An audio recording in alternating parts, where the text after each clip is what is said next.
One for the Road, Chapter 5. Detective Clint Nash arrived on scene at exactly 1:23 a.m. He always made a mental note of the time the moment he turned off his car. Later, he would often find himself laughing how strangely funny and poetic that was. He'd once dated a man years ago who had been big into numerology. He would have gotten a kick out of it. The way this case had changed his entire world, simple as 1, 2, 3. Clint had worked homicide for over 10 years. He'd never laid eyes on a crime scene as gruesome as this. You could smell it before you even saw it. Iron and feces. At first, he thought it was the typical release that came with dying.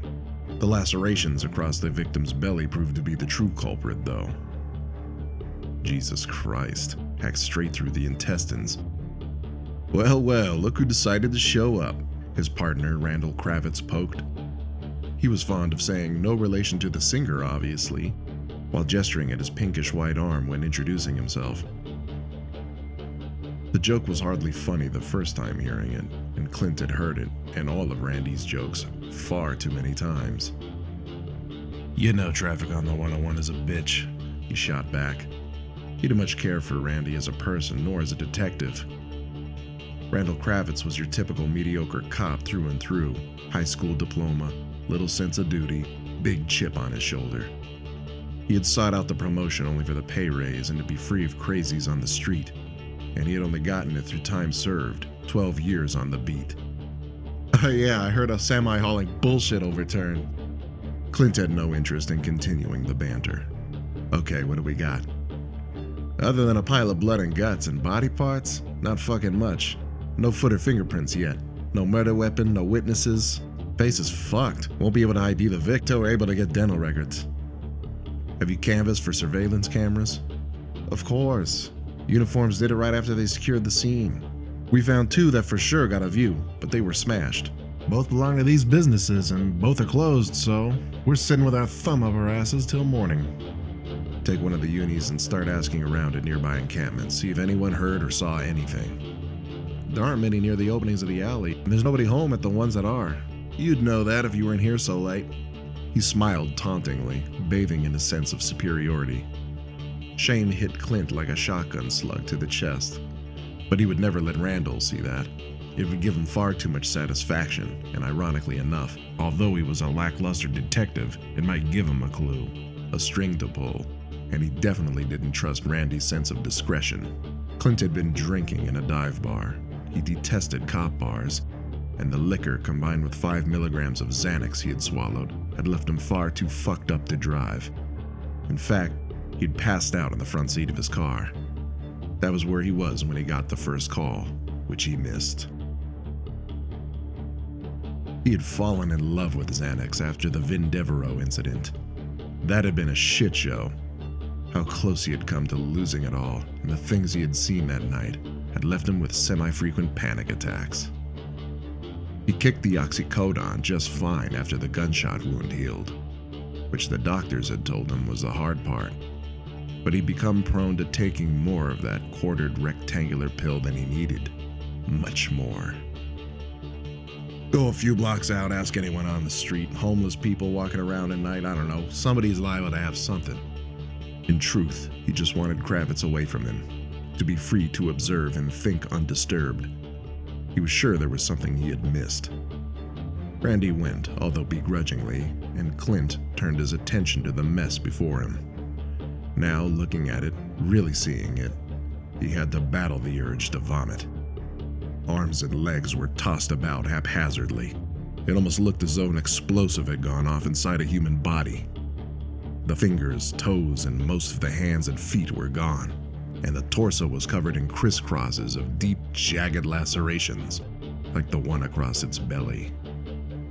Most of the victim's clothes were torn to shreds, and he could see that the genitalia had been removed and were nowhere to be seen. As Randy had so eloquently stated, the face was fucked. In fact, it almost seemed to be shredded, like the shirt and pants. A strong chill overtook him and sent shivers throughout his body as he stepped in to look closer at the wounds, and he saw that some appeared to be bite marks, although he couldn't be sure if they were human.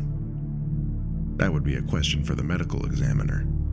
The flesh at the stumps of the arms and legs were horribly jagged, as if done with a dull saw. But if he hadn't known better, he would have said they appeared to have been torn off. That was not entirely out of the realm of possibility. Little was when it came to man's capacity for violence, but it was unlikely. It would take an absurd amount of strength to commit such an act, and even more with an alive and struggling victim. Maybe it was done post-mortem after the Vic was dead. For his sake, Clint hoped it was. He had seen a man who'd been drawn and quartered by 1%ers when he had still been in the Harbor Division, and it looked strikingly like this. But that had taken 4 Harley Davidsons, and it made a hell of a lot of noise. There was no space here for anything like that, and the amount of blood and its pooling made it obvious the murder happened here instead of being dumped.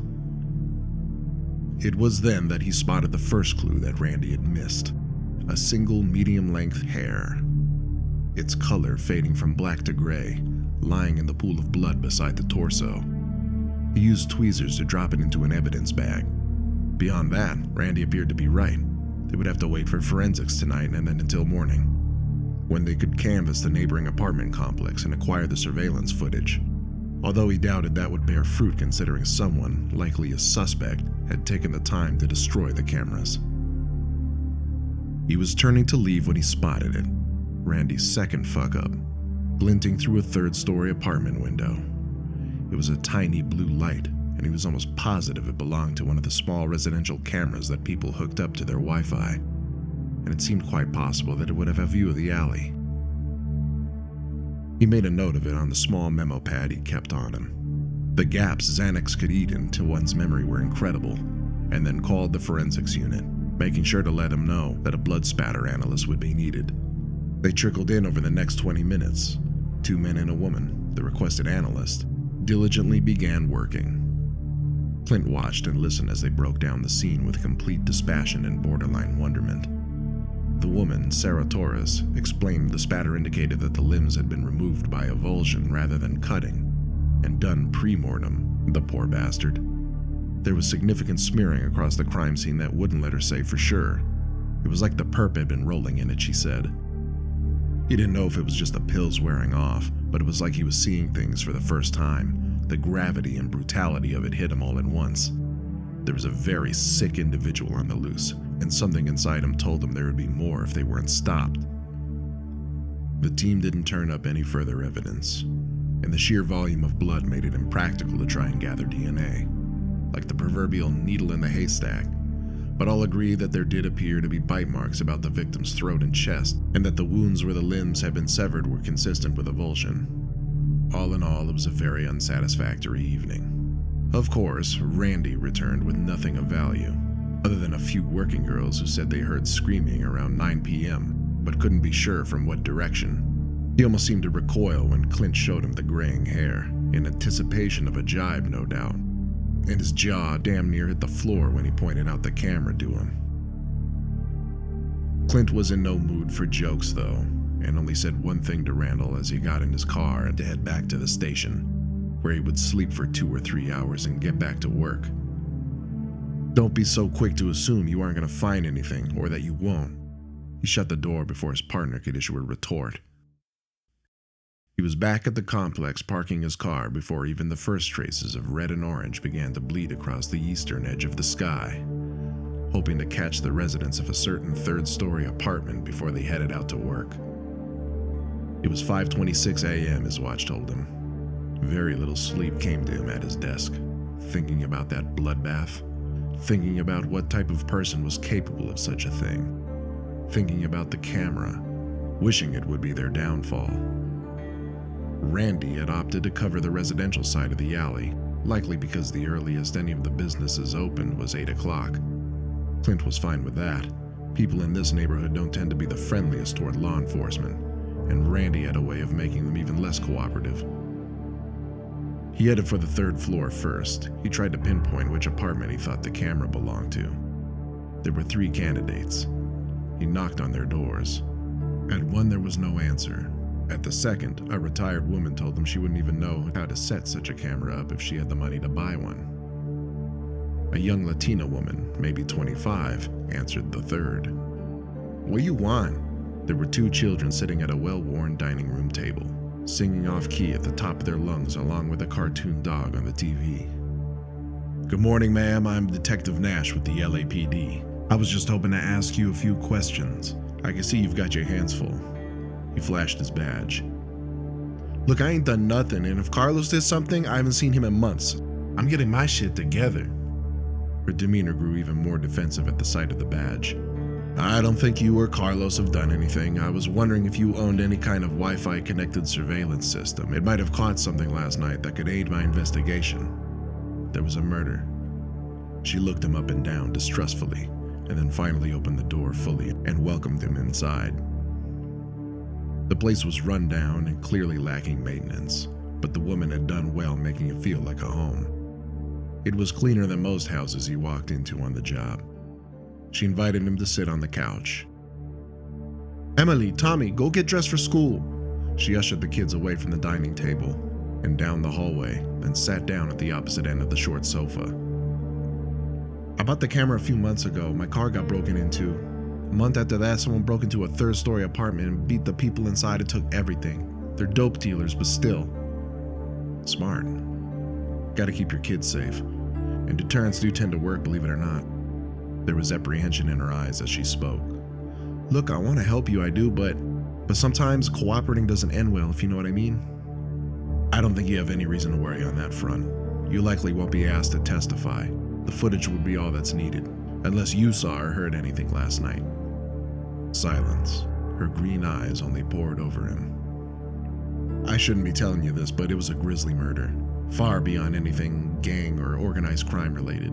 Far beyond anything I've seen in 10 years on the job. I believe it's someone who's preying on the homeless. He knew it was probably better to keep discretion, but he hoped this would convince the girl, and part of him needed to tell it. You really think it caught something you need? Does it get a view of the alley across the parking lot? A little bit? Then yes. She fetched her phone from where it was charging, opened the camera's app, and passed the phone to him. The shot consisted mostly of the apartment's parking lot, but the alley could be seen from its western opening to about halfway its length in the bottom right corner of the frame. His heart swelled with anticipation. Thank you. All right, feel free to go about your morning. I just need to review this footage. He entered the app's playback section and set it to double speed, starting at around 8:30. The forensics team thought the Vic had died 3 to 6 hours prior to their examination, and Randy's lone witness had claimed to hear the scream at 9 o'clock, so it seemed like a good starting point. He watched with the bated breath of a man who placed it all on black, waiting for any movement in the alley. At approximately 8:45, a man came stumbling into the mouth of the alley, clearly intoxicated. The sped-up footage reminded him of something out of the Three Stooges before he set it back to real time. He made his way leisurely down the alley, occasionally stopping to kick a bottle or other piece of rubbish, probably singing a drunken tune as he went. Then, nearly halfway down the alley now, the man's entire demeanor changed. All at once, the looseness of his body seemed to leave him, and he grew tight and small. He stopped for a moment, muttering something to himself as he looked around, perhaps convincing himself that he had nothing to fear, if only he knew, and then reluctantly pressed on. Moments later, he was staring in the direction of the camera with a look of vacant horror that Clint had no trouble making out. Despite the distance and the camera's cheap night vision, the man's jaw dropped, his face contorted absurdly, and he threw his head back, bellowing a scream, no doubt. What happened next at first, Clint thought was surely a trick of the eyes, a product of his hard drinking the night before and lack of sleep. First, the colors on the screen seemed to blend into an unrecognizable blur. Then, the image began to stretch and warp, before finally swirling and shifting in a way that almost made him sick, but he couldn't look away from. It was impossible, unless someone dosed him with acid this morning. He rewound the footage back to the point of the man's scream. Same blurring, same warping, same swirling. He had never seen any kind of video glitch like that. It was like watching a film while the projector was on fire. And of course, there was no view of the perp, which was frighteningly convenient. Dumbfounded, he watched for about 3 minutes, trying to make sense of what he was looking at, when all at once the effect began to reverse. The swirls ran backward, and the picture seemed to shrink back and became a decipherable image once more. Only now, the man was a bloody pile lying in the alleyway. Clint could never put into words why he continued to watch that footage. It was just a hunch, and as a detective you learn to follow your hunches. But this was more like something screaming down in his guts, compelling him, although there was realistically nothing more to be gathered from the footage. However it had happened, it had missed the murder entirely. Tapping his finger on the 4X button, he watched. For a while there was nothing until a new man appeared. This one wore a long black coat and a matching wide flat-brimmed fedora-style hat, perhaps a trilby. He walked down the alley with purpose, closely hugging the walls of the businesses before knocking the 2 surveillance cameras from their posts. He seemed to have no reaction to the crime scene he'd just discovered, as he stood there staring at it, illuminated by the liquor store's back door light. He looked a bit like Father Merrin on the cover of The Exorcist. The man knelt down, apparently inspecting the body, not unlike Clint would do only a few hours later. When he stood up, he removed his hat and ran his gloved hands through his hair. It looked black and gray, but with the picture quality, he couldn't be certain. The man in black paced around the corpse, carefully avoiding the pooling blood, and stopped near the head. There, he appeared to be struck by an idea. He took a few steps backward, then back again, and then stood for a moment in apparent contemplation. He walked toward the wall bordering the parking lot, inspected it for a moment, and then shuffled over it and dropped to the ground on the other side. It was an impressive feat for an older man. He continued eastward out of frame. Clint's head was swimming. The visual distortion had been puzzling enough. When he closed his eyes, he could still see it faintly projected on his eyelids. It was like having the spins. Now there was a strange old man, this late-night murder scene observer. God, he'd looked at it with almost complete serenity, like he was watching fish in a pond. Not even Clint could manage that. He didn't think he could call the old man a suspect, at least not yet, but he was certainly a person of interest. The way the stranger had looked at the scene, Clint was sure he knew something, and that was good. That was a starting point, and beyond that, he felt he needed to talk to the old man. Another feeling from deep within, another hunch. He sensed a complex knot, and he was dying to untangle it.